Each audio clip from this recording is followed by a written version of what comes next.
आता आपण part second पाहणार आहोत. हे टक्केवारीमधला पार्ट सेकंड. 50% म्हणजेच 1/2. हे 25% म्हणजेच किती? 1/4. 20% म्हणजेच 1/5 आणि 10% म्हणजे 1/10 असं आहे. ओके. तर एक्झाम्पल पहिलं पहा. त्याच्यामध्ये काय पहिलं एक्झाम्पल 40% बरोबर 120, तर त्या संख्येचे 25% बरोबर किती? एक संख्या आहे त्याचे 40%. एक जी संख्या आहे त्याला मी ए गृहीत धरतो, ही संख्या. याचे 40% म्हणजे गुणिले 40 आणि डिवायडेड बाय हे 100 बरोबर किती सांगितलंय? 120. हे 120 बरोबर. तर त्या संख्येचे 25% बरोबर किती? अगोदर आपल्याला ती संख्या काढावं लागेल, म्हणजे ये मूळ संख्या, आणि मग त्याचे 25% आपल्याला काढता येतील. मग पहा, हे 2 शून्य कट होतील. आपलं सॉरी, इथं 1 शून्य कट होईल, हा 1 शून्य कट होईल. इथं राहील 4 आणि ये, त्याला लिहितो मी 4 वरील येतो. आता पहा इकडं, हे 4 बरोबर. पुढं किती आहे? हे 120 आहे, आणि हा 10 जो आहे इकडं मी याला मल्टिप्लाय लिहितो, म्हणजे इकडे डिवाइड केलेला आहे इथं, तो इकडे काय होईल? मल्टिप्लाय होईल. मग ये बरोबर 120 इंटू 10, आणि हा 4 जो आहे याला गुणिलेला इकडे आलो काय होईल? तो डिवाइड होईल. बरोबर. आता हे 4 आपल्याला क्लिअर कट ह्याला भाग द्यायचा. पहा कसा भाग जाणार आहे? 4 1 4 आणि 4 3 12. काय राहील इथं? ये बरोबर हे 3 राहील आणि हे वरी 10. बरोबर. 10 3 30, एक राहील इथं, 0 राहिलं म्हणजे 30 आहे तिथं. ओके. मग हे 30 10 300, याची व्हॅल्यू किती येईल? 300 येईल. मग ह्या 300चे पुन्हा आपल्याला 25% काढायचे. पुन्हा तसंच करणार आपण, वर लिहितो पहा. पुन्हा याला लिहिणार आपण 300, याचे 25% म्हणून याला गुणिले 25 आणि डिवायडेड बाय 100.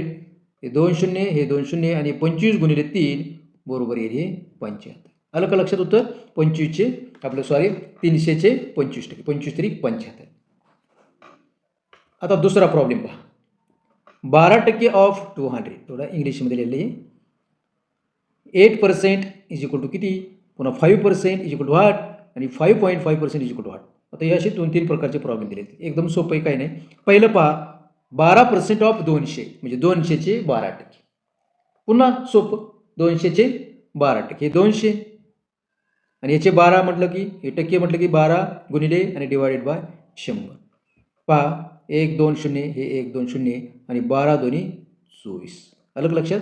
200चे 12% म्हणजे 24. मी सांगितलं तुम्हाला टक्के म्हणजे 100 पैकी किती. आता इथं 200, याला व्हेरीफाय करून दाखवतो मी. 200च्या 100 जर असेल तर 100चे किती झाले? 12 झाले भाग. बरोबर.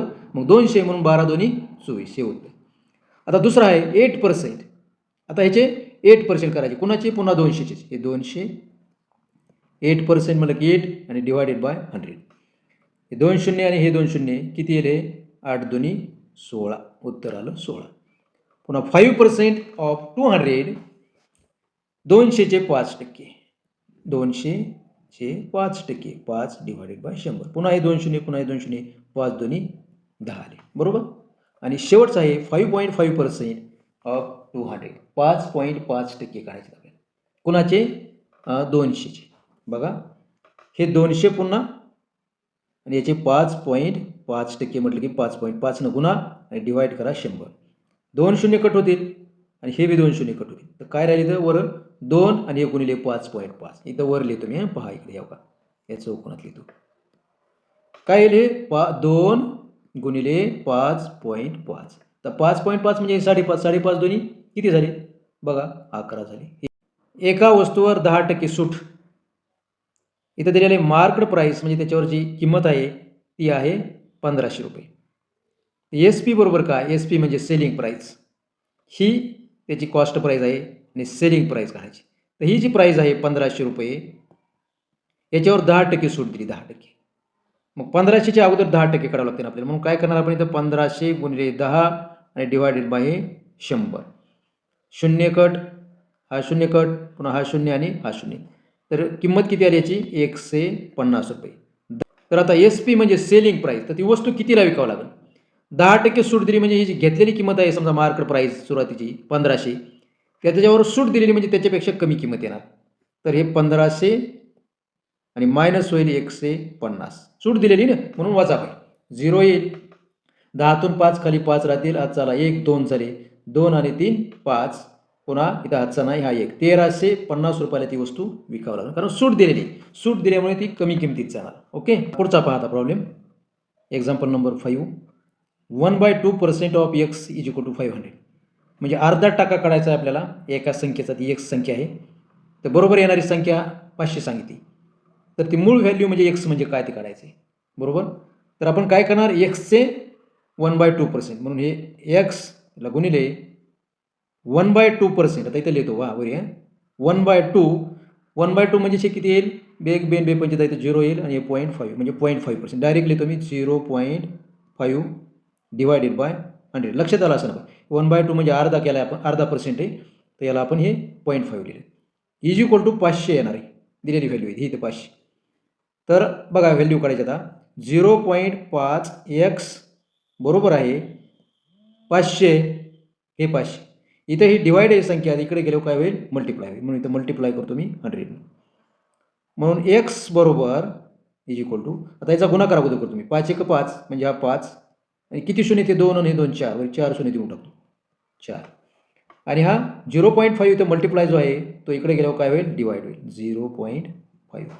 पहा थोडंसं आता हे इज इक्वल टू 5 याच्यावर 4 शून्य 4 डिवायडेड बाय 5 लिहितो मी, डिवायडेड बाय 5. तर इथं जो पॉईंट आहे हा पहा, हा आपण इथं घेतला. कुठे घेतला, इथं पुढं. बरोबर आहे. मग ही संख्या झाली 5. इथं 1 पुढे घेतला, आता याचा पॉईंट असतो इथं, तर हा बी 1 पुढे घेतला की ते एक आपल्याला 0 द्यावा लागेल. हे लक्षात आलं असेल तुमच्या कसं केलं ते. डबल सांगतो, हा पॉईंट काय केला आपण इथं पुढे घेतलाय म्हणजे 5 झाला. खालच्या संख्येचा 1 पुढे घेतला म्हणून वरचीचा बी इथं 1 पुढे गेला. बरोबर. आता हे भागाकार करा. 5 1 5, 1चा बसला. तर किंमत काय येईल पहा इथं, ही 1 शून्य किती 1 2 3 4 5 वर 5 शून्य 1 2 3 4 5 शून्य. ही व्हॅल्यू आहे कोणाची, एक्स इज इक्वल टू हे किती आले पहा, 1 लाख 1 2 3 4 5 1 लाख. म्हणजे 1 लाखचे अर्धा टक्का जर केला तर ही व्हॅल्यू आली 500. ओके. पुढचा प्रॉब्लेम पहा आता. 25% कमी केल्यावर किंमत येते 600. तर मूळ किंमत किती. आता 25% कमी करायचे आपल्याला. 25% कमी केल्यावर किंमत येते 600 किंवा होते. तर मूळ किंमत किंवा मूळ संख्या कोणती. एक मूळ संख्या जी आहे त्याचे 25% कमी करायचे. तर आपण मूळ संख्या जी आहे, मूळ संख्या हिला गृहीत धरू आपण x. बरोबर आहे. आता हे एक्सचे 100% न करताय काय सांगते, आपलं एक्सचे 25% जे आहेत ते कमी करायचे. बरोबर. आपण जे टक्केवारी काढतो तर त्याच्यामध्ये 25% कमी करायचे, त्यावेळेस 600 ही संख्या आहे. आता हे 100% याच्यातून 25 कमी करायचे म्हणजे काय येईल, 75% काढायचे. कोणाचे, एक्सचे. अलग लक्षात. त्यावेळेस 600 ही संख्या. तर एक्स गुणिले 75 डिवायडेड बाय 100. कसं आलं लक्षात आलं का तुमच्या. मूळ संख्या एक्स आहे जी त्याचे 25% कमी करायची. ती टक्के काढतो आपण एक्सचे समजा, त्याच्यामध्ये 25% कमी करायचे म्हणजे काय येईल, 75%. ओके. म्हणून एक्स गुणिले 75 डिवायडेड बाय 100 बरोबर येईल हे 600. तर काय होईल हे पुन्हा 75x बरोबर हे 600 आणि गुणिले 100 येईल. बरोबर. तर 100 गुणले 600ला आणि ते 75x आहे. तर आता काय करू आपण, x बरोबर हे x बरोबर हे 600 गुणिले 100 आणि डिवायडेड बाय इथं 75 करतो. इथंच करतो आता लक्षात ठेवा, हे इकडे कट होईल. तर 75 आता भाग द्यायचा आहे वरच्या संख्या. तर 75 दोन्ही 150, 150 दोन्ही 300 झाले. बरोबर आहे. म्हणजे 4 जर भाग बसला तर 300 होतील, 8 बसला तरी 600 होतील. 75 1 75 75 8 600. बरोबर आहे. 8 गुणिले 100 म्हणजे चेले किती, 800. म्हणजे ती मूळ किंमत जी आहे ती आहे 800. आलं लक्षात. ह्या 800चे करायचे आपल्याला आता टक्के. मित्रांनो, असेच व्हिडिओ तुम्हाला पाहिजे असतील तर चॅनलला प्लीज सबस्क्राईब करा. हा होता पार्ट सेकंड. सरावासाठी तुम्हाला इथे 2-3 प्रश्न दिलेले आहेत, हे तुम्ही सोडून पहा. नाही उत्तर आलं तर कॉमेंटमध्ये कॉमेंट करा, उत्तर त्याचं तुम्हाला सांगितलं जाईल. मित्रांनो, असेच व्हिडिओ पाहिजे असतील तर चॅनलला प्लीज सबस्क्राईब करा. So thanks for watching.